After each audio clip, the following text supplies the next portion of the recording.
చక్కని ప్రణాళిక, సాగునీటి వసతి ఉంటే వ్యవసాయ పంటల కంటే ఉద్యాన పంటల సాగే మేలంటారు వ్యవసాయ శాఖ అధికారులు. పెట్టుబడికి తగ్గట్టుగా ఆదాయం సంపాదించుకోవడానికి అవకాశం ఉంటుందని చెప్తుంటారు. ఈ విధానాన్ని అందిపుచ్చుకున్నారు నల్గొండ జిల్లాకు చెందిన అభ్యుదయ రైతు. బొప్పాయి సాగు ద్వారా మంచి ఆదాయం పొందుతున్నారు. గతంలో ఎన్నో రకాల పంటలు సాగు చేసి ఇప్పుడు బొప్పాయి సాగు చేస్తున్న నాటి నేటి తరం రైతు అనుభవం తెలుసుకుందాం ఇవాల్టి నేలతల్లిలో.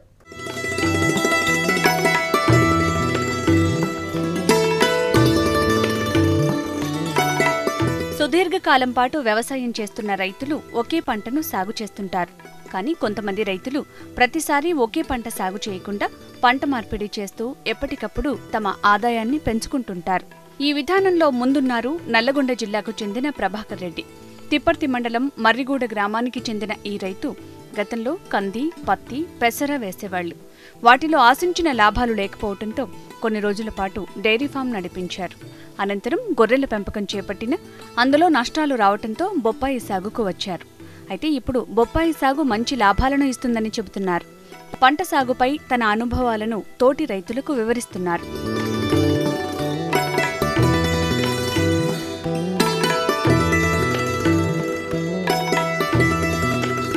బొప్పాయి నాటడానికి ముందు బోదెలు తయారు చేశారు. మొక్కలు నాటడానికి అనువుగా డ్రిప్ ఏర్పాటు చేసుకున్నారు. అన్నింటికీ మించి మొక్కలు నాటేటప్పుడు ప్రత్యేకమైన జాగ్రత్తలు తీసుకున్నారు. తాను తీసుకోవడంతో పాటు మిగతా రైతులు ఎలాంటి పద్ధతులు పాటించాలో కూడా వివరిస్తున్నారు. మొదలు నేను ఎకరానికి 5 బస్తాల సూపరు ఈ భూమి మీద చల్లించి దున్నిచ్చి బోదెలు చేయించినాక బోదెల మీద పశువుల ఎరువు బాగా సాలలో పోయించి మన దగ్గర రోటవేటర్ ట్రాక్టర్ పెట్టి రోటవేటర్ తోటి మొత్తం తిరగొట్టించి మళ్ళీ మొత్తం బోదెలు సరిచేసి డ్రిప్ వైర్ పరిపించి మొక్క ఎక్కడెక్కడ నాటాలి అనే దాని మీద దాని గుర్తులు పెట్టించి ఆ గుర్తు కాడ గుంతలు తీయించి మళ్ళీ 10 kg పశువుల ఎరువు అందులో పోపించినాం.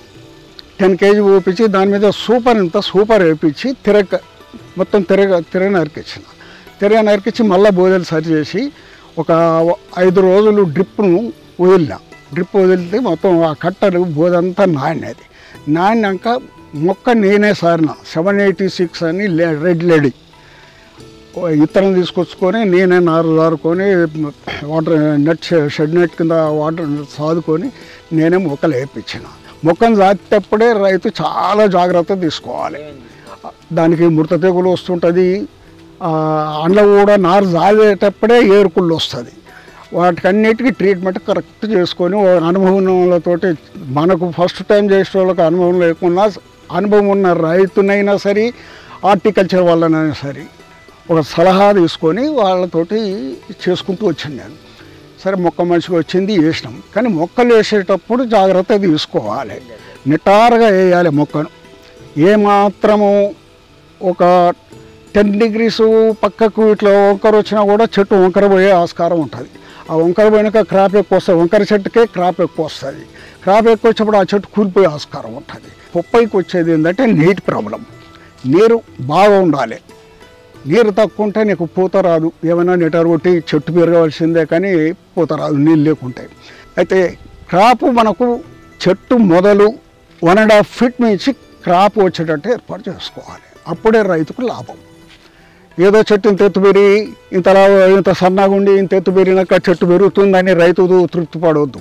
చెట్టు ఎంత చిన్నగా ఉండి దాని మొగ్గ ఎప్పుడు కింది నుంచి వస్తుందో రైతుకు అప్పుడు ఒక కింది నుంచి కటింగ్ వస్తేనే లాభాలు ఉంటాయి. కాబట్టి ఆ పద్ధతిని నేను చేసినా. కానీ ఈ సంవత్సరం వర్షాలు నీరు లేకుండా కూడా పర్వాలేదు. ఇప్పటి వరకు చాలా సక్సెస్ ఉంది. దీని వైరస్ కూడా నా దగ్గర నేను 2 మాటలు వైరస్ కూడా నేను స్ప్రే చేసిన. మామూలుగా వైరస్ కంట్రోల్ కాదు, కానీ వైరస్ కంట్రోల్ అయింది. 2 times స్ప్రే చేసినా వైరస్ కంట్రోల్ అయింది. ఇప్పటి వరకు వైరస్ లేదు. ఇప్పటి వరకు 3 కటింగ్లు తీసాం ఇప్పటి వరకు. ఇంకా ఈ చెట్టు ఇంకా 4 కటింగ్లు వెళ్తుంది. ఒక్కొక్కసారి చెట్టుకు 10 కాయలు 15 కాయలు అట్లా తెంపినా కూడా ఇంకా 3-4 కటింగ్లు వెళ్ళే చెట్టు ఆస్కారం ఉంది ఇక్కడ. కాబట్టి ఈ విధంగా చేసుకొచ్చాం. చెట్టు నాకు సఫిషియంట్ అనిపిస్తుంది, తృప్తిగా అనిపిస్తుంది. నా తోట బయో ఫెర్టిలైజర్ ఎక్కువ వాడాలి.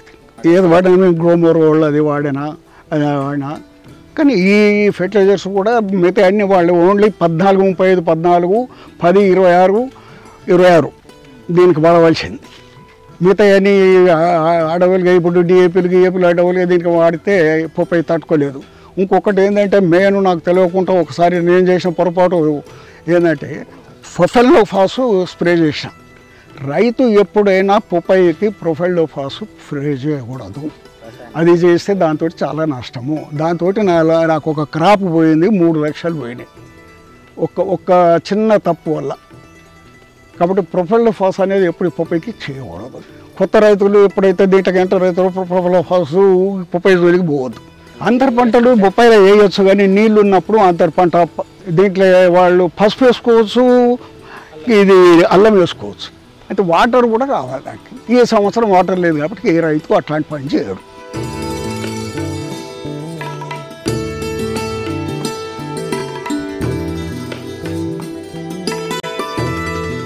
మొక్క నాటినప్పటి నుంచి పంట మొదలయ్యే వరకు, పంట మొదలు చేతికొచ్చే వరకు నిత్యం ఎంతో శ్రద్ధ తీసుకుంటారు ప్రభాకర్ రెడ్డి. పంటకు కావాల్సిన పోషకాల నుంచి వాటికి వచ్చే వైరస్ల వరకు ఎన్నో జాగ్రత్తలు తీసుకుంటారు.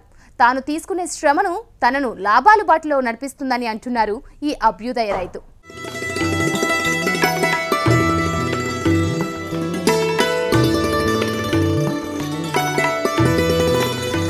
బొప్పాయి సాగు ఈ రైతుకు కొత్త అయిన మొక్కలను షేడ్ నెట్లో పెంచారు. వాటినే తన పొలంలో నాటుకున్నారు. కొత్తగా బొప్పాయి సాగు చేపట్టేవారు మొక్కలు పెంచేటప్పుడు చాలా జాగ్రత్తలు తీసుకోవాలని సూచిస్తున్నారు. మొక్క దశలోనే ఆకుముడత, వేరుకుళ్ళు తెగుళ్లు వస్తాయి. వాటిని అప్పుడే నియంత్రించాలి. వరుసల మధ్య 6 ఫీట్లు, మొక్కల మధ్య 8 ఫీట్ల ఎడంతో ఈ పంట ఆరోగ్యంగా ఎదుగుతుంది.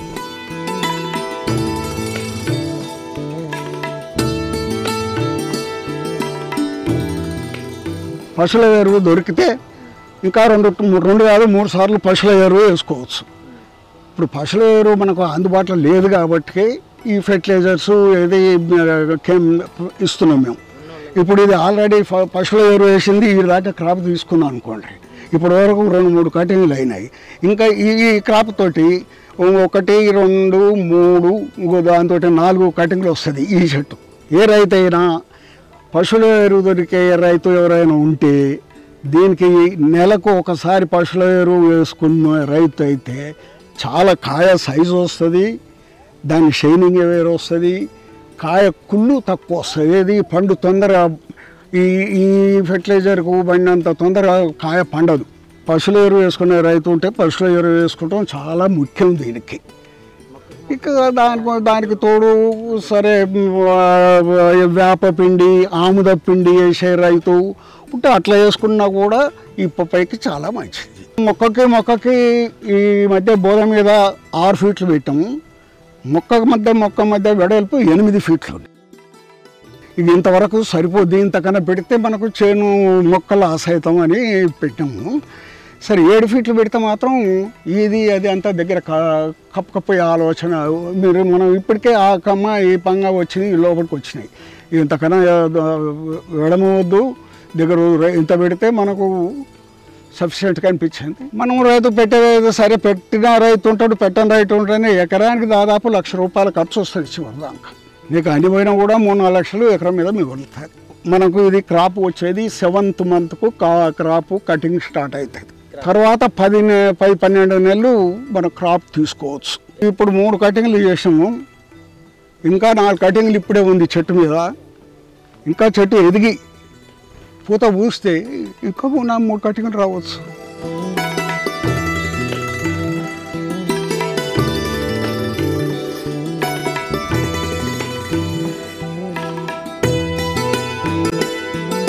రెండు కిలోలు దాటాలి కాయ వచ్చేటప్పుడు. అప్పుడు ప్రతి సార్క వచ్చితేనే తెంపుతారు వాళ్ళు. ఇప్పుడు కింద ఇప్పుడు 2 కాయలకు సార్క వచ్చింది అనుకోండి, పైన 2 కాయలు తెంపుతారు. ఈ వరుస పోగా పైన తెంపుతారు. ఎందుకంటే ఇది వచ్చింది కాబట్టి ఇది కూడా పండుద్ది వాళ్ళు తీసుకుపోయే వరకు. అట్లా చెట్టుకు 15 కాయలు, ఒక చెట్టుకు 20 కాయలు, ఒక చెట్టుకు 10 కాయలు ఇట్లా కటింగ్ అవుతుంది. 6,000 చెట్టు ఇది. ఇప్పుడు 6,000 చెట్లు ఉందనుకో, దాని మీద ఒక 20 టన్నులు 15 టన్నులు ప్రతిసారి కటింగ్ అవుతుంది. మొక్క నాటిన 7వ నెల నుంచి పంట చేతికి వస్తుంది. పంట సాగులో బయో ఫర్టిలైజర్స్ ఎక్కువగా వాడుతున్న కారణంగా మంచి దిగుబడులు వస్తున్నాయి. పశువుల ఎరువు ఎక్కువగా వేయటం వల్ల దిగుబడి పెరిగే అవకాశం ఉంది. ఎకరానికి ₹1,00,000 వరకు ఖర్చవుతాయి. అయితే మంచి పంట వస్తే 3 లక్షల రూపాయల వరకు మిగులుబాటు ఉంటుందని వివరిస్తున్నారు. 25,000 టన్ను అమ్మిన తర్వాత ఎప్పుడు ₹11 తక్కువ అమ్మలే. ఎప్పుడైనా 10, 14 ఒక్కసారి తగిలితే తర్వాత 5 అట్లా అమ్మిన రైతులు అప్పుడు కూడా లాభాలే ఉండే. ఇప్పుడంటే దీన్ని బట్టి వెరీ హ్యాపీ. ఏంటంటే ఎక్కువ పైసలు వస్తున్నాయి కాబట్టి రైతుకు. హార్టికల్చర్ వాళ్ళు మాకు హెల్ప్ అంటే సలహాలు ఇచ్చిండ్రు. అనంతరెడ్డి అని హెచ్ఓ ఉండు మాకు సలహా ఇచ్చిండు. దీనికి సబ్సిడీ కూడా ఇచ్చిండ్రు. విత్ ఫెర్టిలైజర్ అండ్ పెస్టిసైడ్స్ కోసము అని 45,000 ఇచ్చారు. ఇంకా సెకండ్ టైం కూడా ఇస్తామన్నారు. సరే సెకండ్ టైం ఇంకా రాలేదు. ఇప్పుడు గవర్నమెంట్ అంటే ఇప్పుడు దీని మీద నాకు హార్టికల్చర్ వాళ్ళది మంచి ఆలోచన ఉంది. ఎందుకంటే రైతులు ప్రోత్సహిస్తుండ్రు. సగం కొంత పెట్టుబడి అయితే వాళ్ళు ఇస్తున్నట్టు కదా. పూత దశలో మేను ఈ తెల్లదోమ ఇట్లాంటిది ఉంటుంది. దానికి పెస్టిసైడ్స్ మామూలు పెస్టిసైడ్స్ ఏది కొట్టినా కంట్రోల్ అవుతుంది. కాబట్టి పూత దశని మేము జాగ్రత్త, పూతను కాపాడుకుంటేనే మన కాయ. మేము పూతను కాపాడుకోవాలి. ఇక కాయ వచ్చాక మనం స్ప్రే చేస్తుండే కాయకి ఏమి ఉండదు. ఇప్పుడు దీని మీద పిండి నల్లి అని వస్తుంది. ఈ పిండి నల్లి వస్తే మొత్తం వైరస్ వస్తుంది. మనం కాయ ముట్టుకుంటేనే చేతికంతా బూడిదంటే అంటుంది. దాని మీద మనకు క్రాప్ కట్ చేయరు. కాబట్టి ఆ పిండి నల్లికి స్ప్రేయింగ్ తప్పకుండా అలా విరోగ్రామ్ అనేది పిండి నల్లి మందు ఇప్పుడు తెచ్చి కొడుతున్నాము. అది దాంతో కంట్రోల్ అవుతుందని హార్టికల్చర్ వాళ్ళు చెప్పినారు. ఇటు రైతులు కూడా అనుభవం ఉన్న రైతులు చెప్పినారు.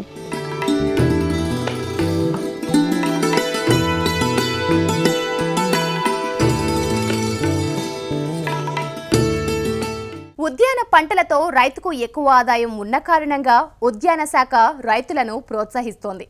రైతులకు ప్రోత్సాహకాలు ఇస్తోంది. అయితే కొత్తగా పంట సాగు చేపట్టే రైతులు నీటి వసతి ఉంటేనే పెట్టుకోవాలని వివరిస్తున్నారు ప్రభాకర్ రెడ్డి.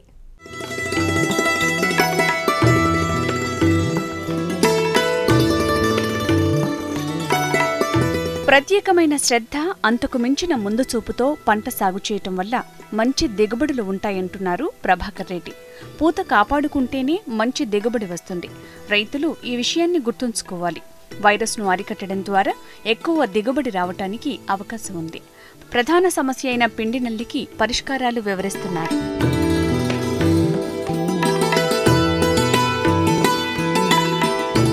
వాళ్ళు మొదలు పెట్టుబడి దీనికి పెట్టలేక ఈ తోటలకు ఏదైనా బ్యాంకులు ఏదైనా ప్రోత్సహించి వాళ్ళకు పెట్టుబడులు అందిస్తే తప్పకుండా పెడతారు రైతులు. ఏది పెట్టరు? కాకుంటే ఈ మొదలు పెట్టుబడి లేక వస్తుంది ఇంత అనే ఆశ ఉన్నా కూడా మొదలు పెట్టుబడి లేక పెట్టలేకపోతారు చిన్న రైతులు. ఇంకోటి ఉంది దీంట్లో, 1 ఎకరం వేస్తాడు చిన్న రైతు. వేస్తే ఆ రైతుకు ప్రాబ్లం ఏమొస్తుందంటే కాయ తెంపకపోయే ప్రాబ్లం వస్తుంది. ఎవరొచ్చినా ఇప్పుడు వాళ్ళు ఇది తెంపకపోయిన వాళ్ళు బేరం చేసుకుంటే వాళ్ళు వస్తారు. వాళ్ళు ఒక్కొక్క లోడు, ఒక లారీ లోడు అయితే ఆడికి వస్తారు. మరి ఎకరం రైతు దగ్గరికి వాడు రాడు. రాకుంటే ఏమైతే అది ఉండేది కాదు చెట్టు మీద ఊరిని పండు పంతైతే రాలిపోతాయి. ఆ ప్రాబ్లమ్స్ కూడా ఉన్నాయి ఇలా. లేకుంటే ఒక రైతు 4 ఎకరాలు వేసిన రైతు ఉండంటే అతను చూసి ఒక్కొక్క ఎకరం వేసుకున్నా లాభం లేదు, లాభమే. ఎందుకంటే ఈ రైతు ఇది వచ్చినాడు వాళ్ళది వస్తారు. ఇప్పుడు 20 రోజుల తర్వాత దీనికి మేము ఫెర్టిలైజర్ స్టార్ట్ చేసాం. అట్లా 7 నెలలు మనం చెట్టును మొదలు సాధాలి. పెస్టిసైడ్స్, ఫెర్టిలైజర్స్ ఇవన్నీ ఇచ్చుకుంటూ 7 నెలలు వస్తే 2 నెలల తర్వాతనే పూత వస్తుంది. 7 నెలలకు కటింగ్ అయితే చెట్టు మనం మొదలు ఎంత లావు వచ్చేటందుకు ప్రయత్నం చేయాలి తప్ప దీనికి యూరియా ఎట్టి పరిస్థితితో యూరియా వేయవద్దు. యూరియా వేస్తే చెట్టు ఎదిగిపోద్ది. ఎదిగిపోవడం కాయ కూడా నిలవదు, కాయ మెత్తబడుతుంది. ఎంతసేపటికి కాంప్లెక్స్ ఒక్కసారి 13, 14, 14 ఇచ్చినాము. తర్వాత కూడా 10, 26 ఈ వాడినాము. తర్వాత ఈ కాంప్లెక్స్లో వాడినాము ఎక్కువ మేము. 13, 0, 35, 13, 19, 12, 61 ఇవన్నీ కంటిన్యూగా వాడుతుండాలి. ఒకరోజు తప్పించి ఒకరోజు డ్రిప్ ద్వారా ఎక్కిస్తూనే ఉండాలి. బోరాన్ ఎక్కియాలి, బోరోకాలు ఓసారి మైక్రోన్యూట్రియన్స్ MS-32 అదొకసారి స్ప్రే చేసాము. ఇట్లాంటివన్నీ ప్రతిదీ ఇక రైతు తెలుసుకొని చేసుకుంటూ పోవాలి. నత్రజని ఎరువులను బొప్పాయి పంటకు ఎట్టి పరిస్థితుల్లోనూ వాడకూడదనేది ప్రభాకర్ రెడ్డి అనుభవం చెప్తోంది. రైతులకు ఇలాంటి ఉద్యాన పంటలు సాగు చేసేందుకు బ్యాంకులు, ప్రభుత్వాలు రుణాలు అందిస్తే వరి కంటే అధిక లాభాలు ఇచ్చే పంటలు సాగు చేసేందుకు రైతులు ముందుకు వస్తారు. ప్రభుత్వం ఆ దిశగా ఆలోచన చేయాలని కోరుతున్నారు. బొప్పాయి విషయంలో మార్కెట్కు ఎలాంటి ఇబ్బంది లేదన్నది ప్రభాకర్ రెడ్డి అనుభవం చెప్తోంది. నల్గొండ జిల్లాలో పొలానికే వచ్చి పంట కత్తిరిస్తున్న వ్యాపారులు వెంటనే డబ్బులు చెల్లిస్తున్నారు. ఫలితంగా ఇబ్బందులేవీ లేవు.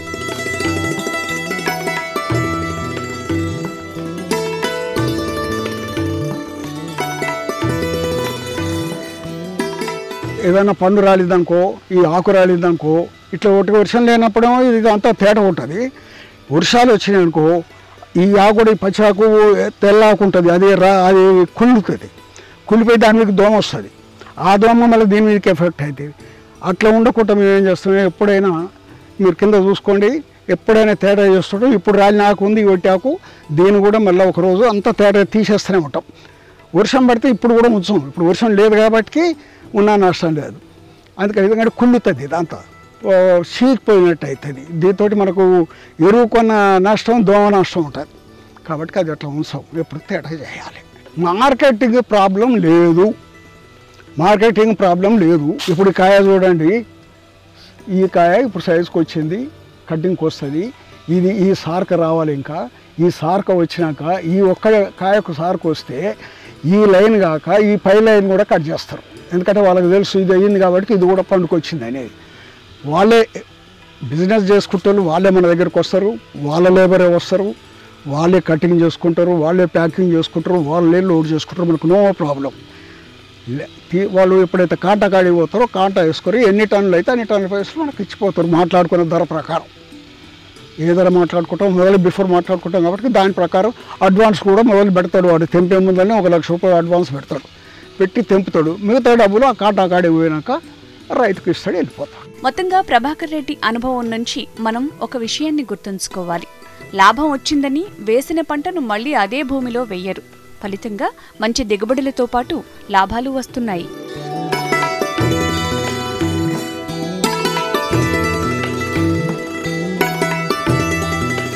కొత్తగా రైతులు ఎవరైనా ఈ బొప్పాయి పెట్టాలని ఆలోచన ఉన్న రైతు మొదలు నీళ్లు చూసుకోవాలి.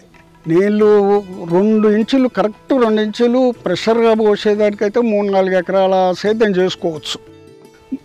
బోరు లేదు, అదేదో ఇన్ని పోస్తుంది 2 ఇంచుల వాటర్ అనేది భ్రమపడి పెడితే పెట్టుబడి లాసు, చివరి పెట్టుకుంటా పోతాం. ఆ బోరు అదంతా అవుతుంది, నీకు మొగ్గ నిలవదు, క్రాప్ దెబ్బతింటుంది. అట్లాంటి పని ఎప్పుడు చేయదు. నీళ్ళని చూసే పెట్టుకోవాలి. 6 ఎకరాలుగా 6 లక్షలు పెట్టినా నాకు ఇప్పుడు 10 లక్షలు వచ్చింది. 10 లక్షలు వచ్చింది, పెట్టుబడి వెళ్ళిపోయింది. 4 లక్షలు లాభం మీద ఉంది. ఇంకా 4 కటింగ్లు అవుతుంది. 4 కటింగ్లు అంటే 4 20లో 80 ఇంకా 100 టన్నులకు పని వెళ్తుందండి. అదే 10,000 టన్ను పోయినా కూడా 10 లక్షలు వస్తాయి కదా. ఇంకా 4 కాదు 5-6 కటింగ్లు వెళ్ళే పరిస్థితి అవపడుతుంది. చెట్టు మీద మీరు చూడండి.